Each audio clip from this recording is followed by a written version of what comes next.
Usap-usapan ngayon ang mas malaking papel ni Sue Ramirez sa inaabangang seryeng Sigabo ni Coco Martin. Sa mga inilabas na eksena at teaser, kapansin-pansin na magiging mahalagang bahagi si Sue sa kuwento at tila siya sa magiging matinding karibal ng karakter ni Julia Montes pagdating sa buhay ni Coco.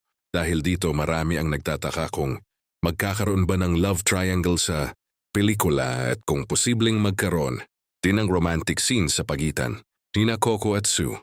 Lalo pang nadagdagan ng intriga dahil kilala si Sue sa kanyang husay sa pagganap sa mga mapangahas at emosyonal na eksena.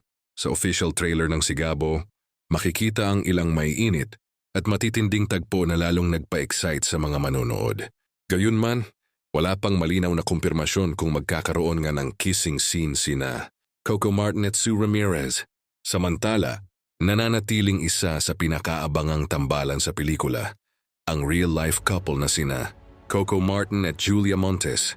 Ngunit dahil sa pagpasok ng karakter ni Sue, inaasahang mas magiging komplikado at mas kapanapanabik ang takbo ng kwento.